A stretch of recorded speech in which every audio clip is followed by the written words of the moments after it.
First of all, welcome to the channel and thank you for stopping by.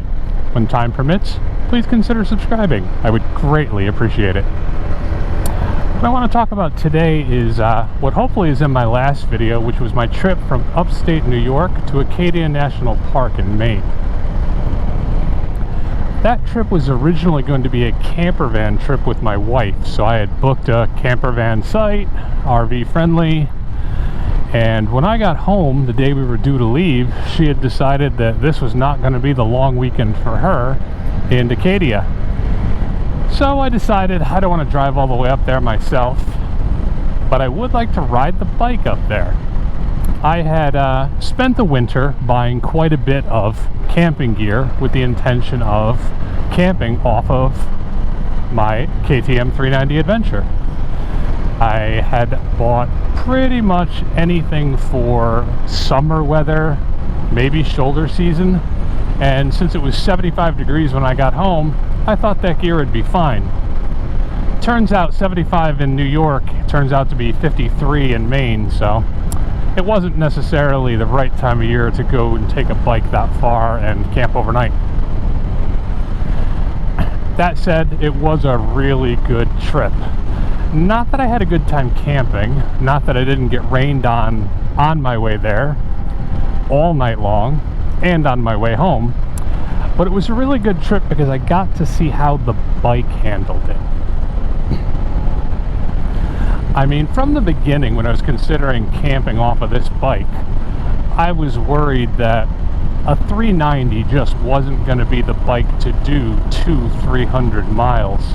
And here I had decided at the very last minute, let's do 450 miles to a campsite instead. And it handled it well. I was incredibly impressed with the bike. I've been hard on this bike. I have not been very particularly pleased with the build quality. I think that the engine is fantastic, but everything it's connected to appears to be slightly substandard compared to the Japanese bikes I've owned. So taking it 450 miles was probably rolling the dice, and I'm very fortunate that I didn't come up snake eyes.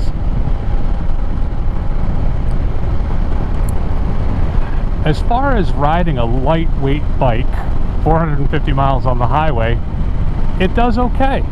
It got pushed around a lot, but between my 190 pounds and my 50 pounds of camping gear, it stayed mostly planted. And the only real complaint I could make is whenever you've got 18-wheelers around, it just creates enough turbulence that you get a little bit of shake on the bike and you're not entirely comfortable with it, but it wasn't dangerous, it was just annoying. I would, however, recommend anyone considering to camp with this bike, or anyone considering any kind of real distance, don't even try it on the default seat.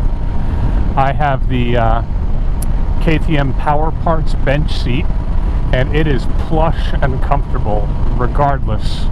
I sat on it for 450 miles, and that was never uncomfortable.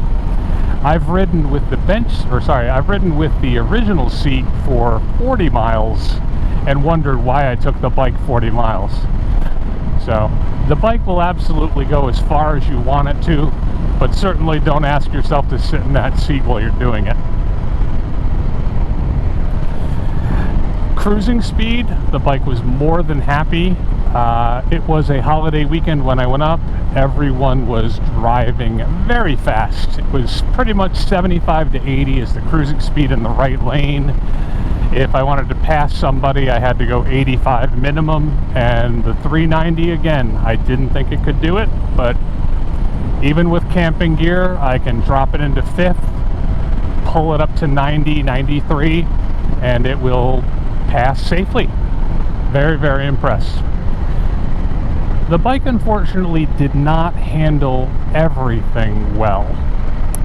I was stopping every 150 miles to do a gear check and a bike check, just to make sure I wasn't losing any of my gear, just to make sure that I wasn't leaking any fluids, nothing had come too loose.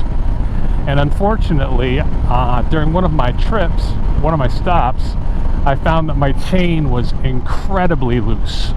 What had happened is both of the retainers in the back had loosened up, and I had about 4 inches of chain slack. I'm surprised I didn't lose the chain. And that was really disappointing, as I had tightly set that slack before I left. And that was my first 150 miles on day 2, coming back. And it seemed pretty much okay at the next stop. But at the final stop, the chain had already loosened up again, despite me definitely over-tightening it. So I've got to say that's something to be careful of. I was very surprised that it loosened up the first time, and very concerned it loosened up again.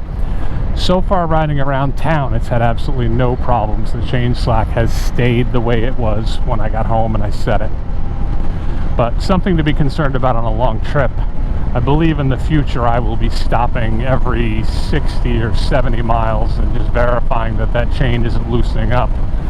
Because as of right now, I've ordered new sprockets and a new chain, because due to the amount of looseness, my rear sprocket is beaten.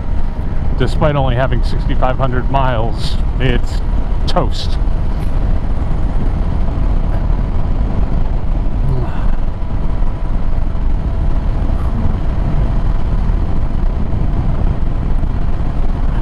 Well, if you have a 390 Adventure and you're thinking about taking it on an adventure, 400, 450 miles, I could say the bike will handle it. The bike will do it well. Just keep an eye on your maintenance.